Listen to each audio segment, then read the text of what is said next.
आज अपने एक नया टॉपिक स्टार्ट करेंगे जिसका नाम है पाचन तंत्र। ठीक है, डाइजेस्टिव सिस्टम। तो सबसे पहले अपने बात करते हैं कि जो केंचुए का जो पाचन तंत्र होता है वो कहाँ से लेकर कहाँ तक खत्म होता है, यानी शुरुआत कहाँ से होती है और उसकी अंत कहाँ पर होता है। तो सबसे पहले अपने बात यही करेंगे। तो केंचुए का जो पाचन तंत्र होता है वो क्या होता है, शरीर की पूरी लंबाई में फैले होते हैं, यानी कि शुरू से लेकर एंड तक उसका पूरा क्या होता है, पाचन तंत्र होता है। जो कि क्या होता है, मुख से शुरू होकर कहां पर खत्म होता है, गुदा पर खत्म होता है। यानी जो केंचुए जो आर्नाल है वो कहां खत्म होती है, ये पाचन तंत्र कहां खत्म होता है, मुख से शुरू होकर गुदा पर आकर खत्म हो जाता है, जिसके निम्न भाग है। सबसे पहले हम बात करते हैं मुख की, यानी माउथ की। आपको मैंने पहले के लेक्चर में ये बताया था कि जो केंचुए का जो मुख होता है वो कौन से खंड में स्थित होता है, प्रथम खंड में। इंपॉर्टेंट है ये, केंचुए का मुख कौन से खंड में स्थित होता है, तो प्रथम खंड में क्या होता है, स्थित होता है। इसकी अगर आकृति की बात करें, अगर मुख की आकृति की अगर बात करें तो इसका जो मुख होता है वो अर्धचंद्राकार होता है। किस प्रकार का होता है, अर्धचंद्राकार इसकी आकृति होती है। ठीक है, जिसको अपने क्या बोलते हैं, परितुंड कहते हैं। तो ये भी इंपॉर्टेंट हो गया अपने आप में, ये परितुंड किसे कहते हैं, यानी एक ही पॉइंट के अंदर तीन तीन क्वेश्चन इंपॉर्टेंट हो गए आपके, क्वेश्चन तीनों पूछे जा सकते हैं। तो मुख है क्या, मुख एक ऐसा भाग है जहां पर भोजन का क्या किया जाता है, प्रवेश कराया जाता है, यानी ये प्रकार से भोजन का प्रवेश द्वार हो गया। ठीक है, भोजन का क्या हो गया, प्रवेश द्वार हो गया। तो पहले क्या होगा, पहले बात कि मुख होता है वो कौन से खंड में स्थित होता है, प्रथम खंड में स्थित होता है। दूसरी बात, इसकी जो आकृति है देखने में किस प्रकार दिखाई देता है, अर्धचंद्राकार दिखाई देता है, जिसे क्या बोलते हैं, परितुंड कहा जाता है। और ये भोजन का क्या होता है, प्रवेश द्वार होता है। उसके बाद में नेक्स्ट जो टॉपिक है वो बक्कल कैविटी, यानी कि मुख गुहा। ये जो शुरुआत कहां से होती है इसकी, मुख से शुरू होकर ये तीसरे खंड तक होती है इसकी।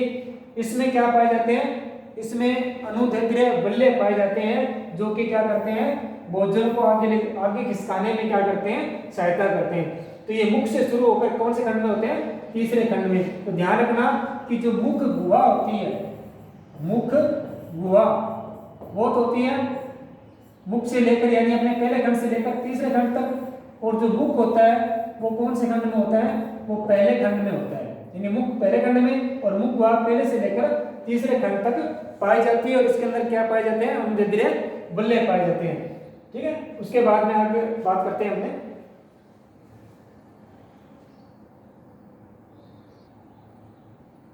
ठीक है, उसके बाद में अपने बात करें थे कि मुख गुहा की। तो मुख गुहा से जो भोजन होता है वो कहाँ जाता है, उसमें क्या पाए जाते हैं, अनुदैर्ध्य बल्ले पाए जाते हैं। और खंड कौन सा होता है, एक से लेकर तीसरे खंड तक मुख गुहा स्थित होती है। और यहाँ से भोजन कहाँ जाएगा, भोजन जाता है ग्रसनी में, यानी मुख गुहा से भोजन कहा जाता है ग्रसनी में। यानी उसका पाचन तंत्र का अगला जो भाग हो जाएगा वो कौन सा हो जाएगा, ग्रसनी हो जाएगी। पहले मुख, फिर मुख गुहा, उसके बाद में ग्रसनी, जिसको क्या बोलते हैं, फेरिक्स बोलते हैं।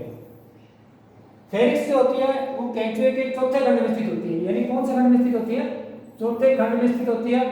इसमें कौन कौन से तंतु पाए जाते हैं, कौन कौन से उत्तक पाए जाते हैं, तो इसमें एक तो पाया जाता है संयोजी उत्तक, और दूसरा पाया जाता है इसमें पेशी तंतु।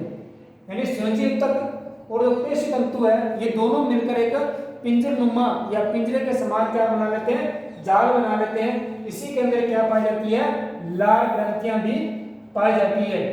और इन जो लार ग्रंथियां होती हैं, इन लार ग्रंथियों की लार में क्या होता है, श्लेष्मा एंड प्रोटीन को अपघटन करने वाले एंजाइम होते हैं। यानी कि इसमें एक तो चौथे खंड में पाई जाती है, इसके अलावा इसमें संयोजी उत्तक और पेशी तंतु, संयोजी उत्तक और पेशी तंतु को क्या पाया जाता है, पिंजरनुमा जाल पाया जाता है। इसमें लार ग्रंथियां भी होगी, और लार ग्रंथि के अंदर क्या पाया जाता है, श्लेष्मा पाया जाता है। तो लार में क्या पाया जाता है, लार ग्रंथि में लार पाई जाएगी।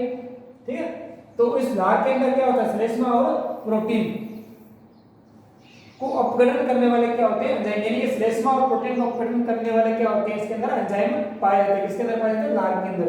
नेक्स्ट जो हमारा टॉपिक है वो कौन सा है, गर्शिका। गर्शिका का जो खंड होता है वो होता है चौथे से लेकर 8 तक, यानी 5 नंबर से लेकर 8 नंबर तक इसमें खंड होते हैं। ये चौथा नंबर खंड है इसका, जिसमें क्या पाए जाते हैं, गर्शनी। लेकिन 5 से 8 में क्या पाया जाता है, गर्शिका पाई जाती है। मुख्य बात है इसमें, इसमें किसी भी प्रकार का क्या होता है, भोजन का पाचन नहीं होता है। और ये भोजन को कहाँ भेजती है, भोजन को ग्रसनी से पेशनी में भेजती है, यानी भोजन को ग्रसनी से पेशनी में भेजने का काम इसी भाग का होता है। ठीक है, उसके बाद में अपने बात करते हैं पेशनी यानी गिजार्ड। ये कौन से खंड में होता है, ये 8वें से लेकर 9वें खंड तक होता है, यानी इसका खंड कौन सा होगा, 8 व 9 खंड के क्या होती है, ये मध्य में पाई जाती है। कहाँ पाई जाती है, क्योंकि 5 से लेकर 8 तक क्या होती है, गर्शिका, और 8 व 9 के मध्य में क्या पाई जाती है, पेशनी पाई जाती है। और इसकी आकृति क्या होती है, अंडाकार आकृति में ये होते हैं। ये जो पेशी होती है ये क्या होती है, पेशीय तंतु की एक क्या होती है, गांठदार रचना होती है। और इसका मुख्य काम क्या होता है, पेशनी से समझ लेना, पीसना। इसका काम क्या होता है, भोजन को पीसना इसका मुख्य काम होता है। उसके बाद में अपने बात करते हैं अमाशय की।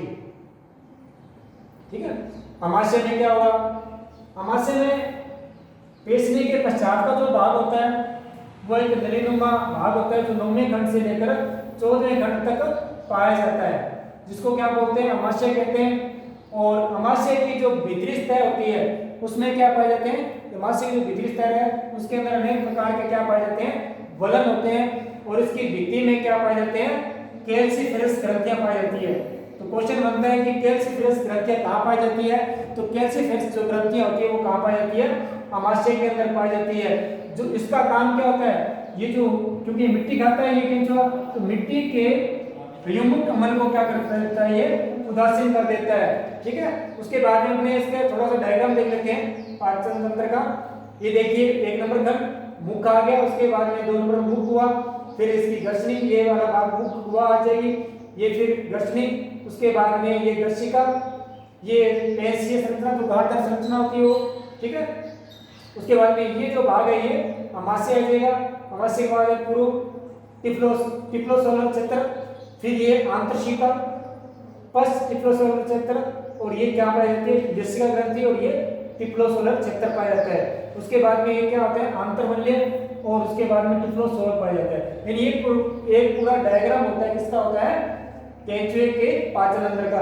ये आपके प्रैक्टिकल के अंदर भी है और आपको इसको अच्छी तरह से ध्यान भी रखना है। ठीक है, उसके बाद में अपने अगर बात करें इसके अंदर अमाशय के बाद में आंतरकी। ठीक है, तो आंतरकी अपने बात है वो नेक्स्ट क्लास में करेंगे। तो आज के लिए इतना ही, धन्यवाद।